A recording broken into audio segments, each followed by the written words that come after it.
Hey everyone, my name is Brittany and welcome to my channel. Today, we're gonna be reading some dark romance and some contemporary romance. I'll be doing a little buddy reading with my best friend Dee, who I visited in Vegas last month for my birthday. Technically almost 2 months ago because it is almost August as I'm now starting this. And while we were there, we visited this bookshop that I will find the name of because I do not remember, but it is a romance only bookshop. And when we were there, we bought each other a couple of books and we're going to buddy read those books today. First up, we have Lights Out, which is a dark romance where our male protagonist is like a stalker slash hacker who basically is like a masked TikToker who breaks into our female protagonist's home and films a video there. And our female protagonist, she works in the medical field. So she's like a trauma nurse, I think. And his father is a serial killer. So there's a whole lot going on in this book. I'm really excited to get to this. I found the audiobook for this at my library, which is surprising because I really wasn't intending to look for this at all. It was just one of the available ones at my library. And I was like, I'll give it a shot. So we're gonna see how that goes. I prefer to read books physically when I buy them. Like I bought this book / it was gifted for me. So like I would prefer to read it physically, but I've heard the audiobook is really good and I'm not opposed to listening to the audiobook of this while I'm at work. Then we have Birthday Girl by Penelope Douglas, which I wanted to read for a very long time. I know it is a age gap romance between a 19-year-old, which I don't really like. I do not like that she's that young, and her boyfriend's father, who they end up like living with to save money. This is technically a contemporary. I don't think this is dark at all to my knowledge, and also I will get rid of this Target sticker. I actually bought this book early this year in January whenever I went into Target to buy Onyx Storm, and I saw this on the shelf and I just felt like I was meant to go to Target to buy this because I've wanted to read this for a very, very, very long time. My favorite person to probably watch on YouTube is Chandler Ainsley, and she talked about this book a lot many, many years ago. And it's kind of just always stuck in the back of my head. And I know I do like Penelope Douglas. I read her other book, Home 57, and really enjoyed that book as well. I like her writing, so I'm really excited for this one. I know I'm at least going to enjoy the writing, and that is so important. As I realized I've been doing more and more reading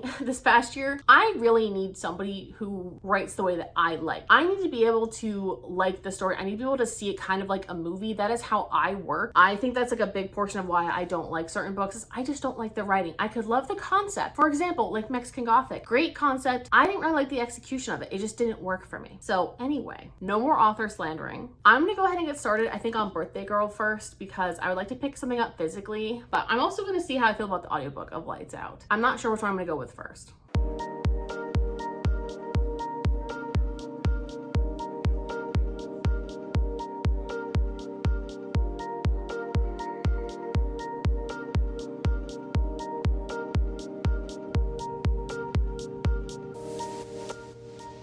These literally smell so good. So update, read the first chapter, and I know that she's supposed to get with her boyfriend's dad, but I am really not liking the fact that he just made a joke about the fact that she was too old for him and she is 19. And like, this is her 19th birthday. I understand that like 18 is like the age of consent, but I don't really think that people understand that age of consent means that two like consenting 18-year-olds can be having sex. That is what the age of consent like really is. It's not actually about, oh, I'm a, 30 to 40-year-old man, let me fuck this 19-year-old. That's not what the age of consent is. So do I like that? That's a no. I don't like that. I understand that's what this whole book is about, and I'm gonna try to like push that away a little bit because I've heard so many great things and a lot of people say this is really good, even though there is like the age thing. Some people really like the age thing. I'm not really a fan of age gaps. I'm generally okay with them if like the person is 25 and up. So like if this is like a 25-year-old and even like a 60-year-old, like I don't really care because at least they have had their frontal lobe develop, especially if they're past the age of like 28. I don't particularly fucking care. But this is a 19-year-old child, 19. And I did not like the way that he made that joke. Like so far I'm liking the relationship a little bit, but I really did not like the fact that he made that joke. Just kind of gave me the big ick. Anyway, I'm gonna try to get farther into this.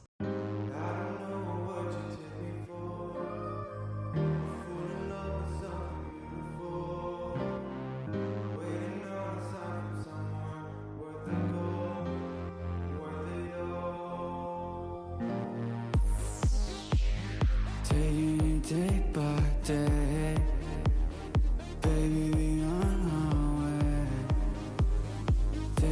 Day by day, you made me feel some way. I don't know what you take me for.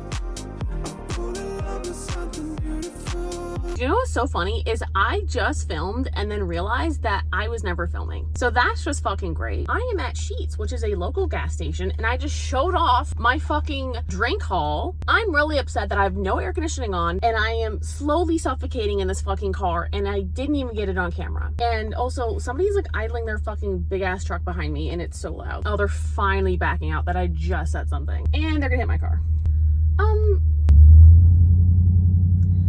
Literally, it was like this fucking close. The way I would have beat that man's fucking ass. Bombastic side eye. Criminal offensive side eye. Let me show off my drink. My brother really wanted a raspberry iced tea. I really wanted root beer, which is very unusual for me, but like it sounded really good. And I got a Mr. Pibb because you can like literally never find this anywhere else. And I did not realize that they sold it here at Sheetz, and I may have to come back for that more often. Okay, so I am 75% of the way into Lights Out, and I could not help myself. I'm so sorry that I did not give you an update sooner, but like I am obsessed with it. I really love it. It's definitely 4 or 5 star territory with how far I've gone into it and how much I love it. It is so good, and it just kind of is giving me exactly what I need in a dark romance. Like, yeah, like dark shit is happening for sure, but our main character Josh, he is just such a golden retriever, and I really love that about him. I love this book so much that like the other night I was making dinner, I made dinner, ate dinner, and played The Sims after listening to this audiobook. Like I could not help myself but to listen to this audiobook instead of putting on TV or a YouTube video or whatever. It was slapping, it was hitting. I was like giggling, kicking, and screaming at like certain things, especially in the first like 50% of this book. Like there's so many things that just kept happening that were just like insane, and I could not stop myself from enjoying them. Like I knew I was going to probably like a dark romance, but I wasn't really sure about like how dark I could enjoy it, and this book gets pretty dark, and so far so good. I'm also like over 200 pages into Birthday Girl, which I'll give you guys an update on a little bit later, but I'm really enjoying that book too. I just feel like it's taking so long to get anywhere, which is totally fine, and I'm enjoying that, but I'm just not sure about like the whole relationship between our main characters, Pike and whatever the fuck her name is, Jordan. Just because the age difference, like the way he talks to her is just like a little bit sexist and misogynist, and like she fights back against it, which I appreciate, but like it's just, there's so many different things he's kind of said that is like kind of giving me like a little bit of the ick. I don't know if I like him as a character that much. Like I'm having a really hard time with this 38-year-old man. Anyway, like 4 people just saw me filming, so I'm a little embarrassed, and I'm gonna go home and drink my shit. First of all, I hope you can hear me because I had the washer and dryer going at the same exact time. So I put in my AirPod and hopefully it's not picking that up. Second of all, I'm 322 pages into Birthday Girl, so I want to give you guys a little bit of an update because I don't think I really said much about this book other than like how much the main dude is giving me a little bit of the ick. And also, look, I removed this sticker literally 10 minutes ago. I'm really proud of myself, and I wish I would have done it a lot earlier. It was really bothering me last week, and then like I just stopped caring. Wish I would have done it back then. But anyway, I am really enjoying the book, even though the man does kind of give me the ick, and it's not like the full ick. I think it's a mixture of the times. I'm pretty sure this book was like originally published like over 10 years ago, and obviously there is an acts of service kink because the amount of things that this main character is doing for him just is pissing me off. So Jordan is our main character who's 19, and I know she's like trying to prove her way into the world. Pike is letting her live there for free even after something happens with Cole and he basically moves out of his dad's house. Like she's still living there, and you know,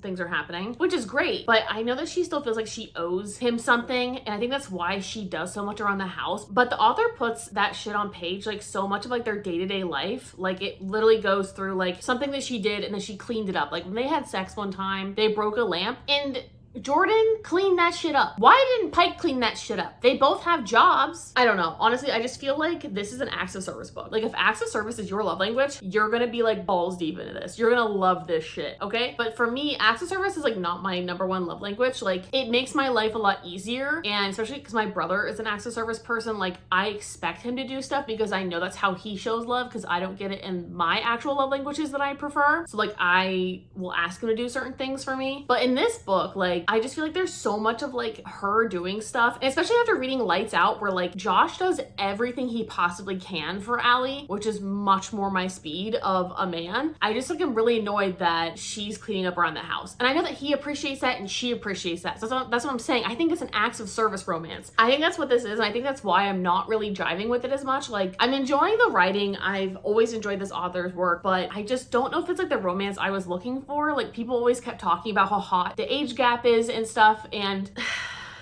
I don't know. I don't know if this is working for me as much as I thought it was going to work for me. And it's not purely just because of the acts of service, but like it kind of throws me out of the book every single time I see how much she is doing for him in the house. And it just feels super like mothery, and I just am not, that is not working for me. I don't know. I'm struggling with this a little bit. That's it.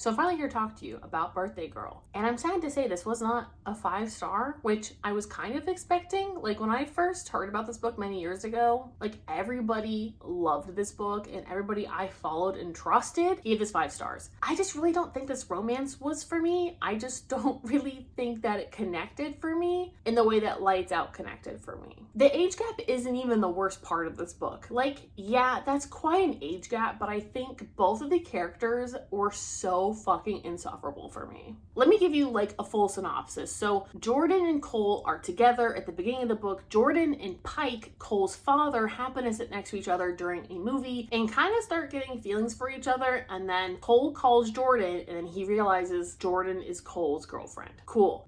Basically something happens and Jordan and Cole move back into Pike's house because originally Cole and Jordan lived in an apartment and like Cole kind of fucked it up by having a party because he's very irresponsible. And now since Cole, Jordan, and Pike are all living together, Jordan and Pike kind of start feeling feelings for one another again. That is the gist of the story. So it's like kind of like the forced proximity. They live in the same house, but I literally could not stand like a single character in this book. Like there's nobody in this book that I would like fight for to stay in it. Like if you replace this character with somebody else, I genuinely would not care. I said in my other clip that I feel like this book is for people who really like acts of service because they're like constantly doing things for each other, which is super cool. But I feel like a lot of it was forced to make Jordan seem like very mature, but she's really not. She is the most emotionally immature character I've read in a very hot minute. Like just the way that like they would deal with each other was just giving me whiplash. Pike would treat her like somebody he's dating and then the next second treat her like his teenage daughter, and I really didn't fucking like that. I also didn't like how they kind of talked negatively about sex work in here because her sister Cam is a stripper and he was like kind of consistently saying that like she couldn't do that kind of work. She was a good girl. Like I just really didn't like that kind of shame about the sex work profession. It just really pissed me off. I just really didn't like these characters, and I think that's why I didn't love this book, and I'm really teetering between like a 3 and a 4. Yeah, I really like enjoy reading it sometimes, but other times like I literally put this book down for days and completely forgot about it. But yeah, the sex scenes and stuff were super hot. I really like the epilogue. I think this is one of the ones that really needed a good epilogue of like 10 years from now because of the age gap. I think that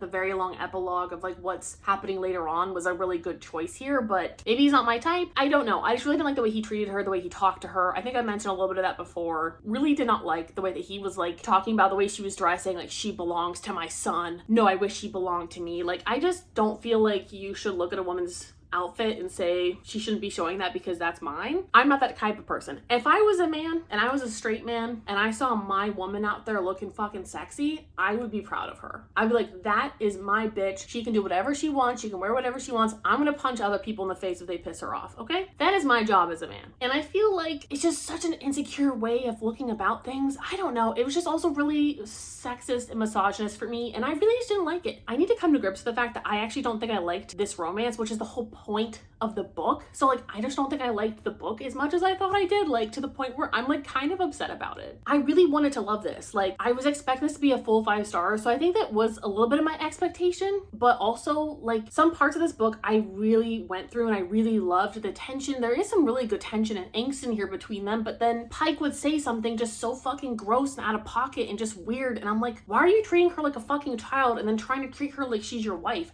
Can you just make a fucking distinction? I feel very confused by this book. I feel very discombobulated. My friend has not caught up to me finishing the book. She's only like maybe 100 pages in, so I'm not gonna ruin it for her, but I don't know how I feel about it. I feel like it's gonna get a 3-star because a part of me is so mad at this. I want to rate it like a 1 or 2 stars because like I really did not like the romance, but I also really like her writing. I like the way that she does books. I like the way that she creates this atmosphere of knowing what their day-to-day is like. I like that, but I just really don't think I liked this fucking story. It's so weird. It's like I really liked her other book, Punk 57, because I liked the majority of the book and then the epilogue just felt really weird and out of place. But in this one, it feels the opposite. I feel like this is the epilogue that like worked for me and the rest of the book just kind of didn't. Like that's what's hard. Some parts of this book really worked. Like I really liked the beginning. I like the angst. I like the tension. But then like when he starts talking to her this certain way and then she'll all of a sudden get really weird and sexual and like record herself like humping a fucking desk or whatever, it just seems so whiplashy and just out of fucking nowhere and I'm just confused. I don't know. That's my update of Birthday Girl. I still need to update you on Lights Out. At least I'll end this on like a good note. You know, I finished Lights Out how many fucking days before this? I actually really have not had the time. I thought I would just film because I look nice after breakfast, but now I'm gonna change because the dress is like, it's actually pretty comfortable, but the undersides of like the arms are cutting in and I don't like that. So I'm gonna change and then I'm going to probably just spend the rest of the day fucking off because yesterday I spent all day making homemade chicken pho for literally no reason. Never made before in my life. Got really inspired after seeing some Instagram videos. I spent my entire fucking day doing that and then went to bed at 1 a.m. and I'm tired. I'm just done. I would like to sit on my couch on this beautiful Sunday before I have to go back to another fucking week of work and just zone out. So I think I'm gonna do that. Actually, I really want to read a certain book, but I have to get it from the library. So I thought about just going over there to see if they even have it, but I feel like what a waste of gas. But then I'm like, is it really a waste if you get the book you really want to read right now? A question for the ages. So good fucking news. I finished Lights Out and it's gonna get 5 stars from me. And shout out to my best friend D for picking this book out in the first place because I would not have read it if it was not for her. Not to say I wouldn't ever read it, but like she's the one who picked it out. And I found the audio of this at my library and the audio was fucking perfection. Like I specifically am going to look up what audiobooks those narrators narrate because I really fucking like their voices. They really worked, especially for this kind of a book. This really is a dark ass stalker romance. And the best part about it is though, is it's so full of levity and comedy, especially coming from Josh, because he is just such a fucking goofball. And I didn't realize how much I needed that in a man until now. I think that's why this book is so much fun, even though there are so many dark themes, there's so many terrible things that happen in this book. I mean, it is very intense, but his levity and his comedic timing really keeps this book a lot lighter feeling than it could be. If you took Josh's personality out of this, it would feel way more dark and intense and way not as much fun. I don't want to spoil too much about this book because I genuinely want you to read this because so many people that even don't like this genre have been reading this and giving it 4 stars because they just genuinely had a good ass fucking time. And it really is. It is very entertaining and it is very fun. It starts out with a stalker romance where he's been kind of stalking her and she's technically been stalking him but didn't know it because she was just very obsessed with his like thirst traps on TikTok, and them meeting in person just kind of worked really well for them. I really liked the buildup. The first 50% of this was like literally perfect and so hot to listen to. The last 50%, it didn't lose me completely. It just was a much slower pace, and it's not slower at all. It just, there was way less of a sexy buildup because they're already kind of together and then things start happening more in the plot. So it just felt different. The first 50% of this was like literally fucking perfect. And in the last half, I definitely had to pay a little bit more attention on audio, but it was just because of the plot. There was something wrong with the writing. I really like the way that this author writes. I think this is her debut novel, but the first 50% was just like literal fucking perfection. I want this relationship. I want everything about it. It just fucking works. Like Josh is such a fucking golden retriever and I love that about him. He is so playful and fun, even though he is harboring this dark secret that his dad is a serial killer and he looks so much like him, and he's just always like isolated himself on purpose because of that too, because he doesn't want to make people nervous, and he also doesn't want people to think he's like his dad. I don't know. I just love him. He's definitely one of the new book boyfriends that I have this year, and I will defend Josh with my life. Like there's just something about this fucking character and I love him so much. I also really enjoy Allie as a character. I also fucking love how she is not described as like little teeny tiny petite dainty thing, because that is just such a fucking trope in books, and that's a very valid trope, and that's fine. If you want to read Allie Hayes Hazel would, just go ahead and do so. But I really like stuff that is different sometimes. Like, I don't need every fucking book to be big man, tiny woman. It just kind of bothers me. And she is not super Amazonian, but she's like 5'8". She's like a normal, average sized woman. She's not this dainty little thing. And Josh points that out because he specifically likes her because she doesn't remind him of the women that his dad used to go for, which are these tiny little meek women he could like easily overpower. He liked a bitch who can fight back. And I really like this. She's fucking muscular. She works out. She's very strong. She likes feeling strong. This book just worked for me. I don't particularly have any criticism for this book. I loved it so much. I already picked up the sequel, which is related, but it obviously covers different people. Duh. And I picked it up because I fell so in love with this book. I also love the cover. And you know what's so fucking funny is all of a sudden on my fucking Instagram, there is a man wearing this mask. I don't know what it's a sign of, but I feel like it's a sign. Am I a little peeved that I didn't get to read this physically? Yes, because I really like being able to read a physical book, especially when I fucking spend like however many dollars it was, 20 bucks. It's nice to actually read the book, but you know what? The audio is so fucking good that like, if you have a choice, just do both. But the audio was really, really good. And I really liked their performance. It just worked so well for me. I can't remember who the name of the narrator is for Josh, but like, wow. Anyway, that is the end of this vlog. I only read 2 books for it. I'm very proud of myself because I keep adding books to reading vlogs and I need to stop. So here I only have 2 and I did complete both of them. So I'm very happy. And you know what? The worst rating being a 2.5 star really isn't that bad. I don't know if I told you, but Birthday Girl is getting rounded up to a 3 star, but it's gonna get 2.5 stars. Like, I really just had to sit with it and I realized, like, especially in comparison to like a Lights Out, that just made me feel so happy. Birthday Girl did not make me as happy as I was expecting. You know, it just didn't hit as much as I was hoping it was going to, but like, you know what? You gotta do what you gotta do. Anyways, thank you guys so much for listening. Thank you so much for watching. I'll talk to you guys next time. Bye!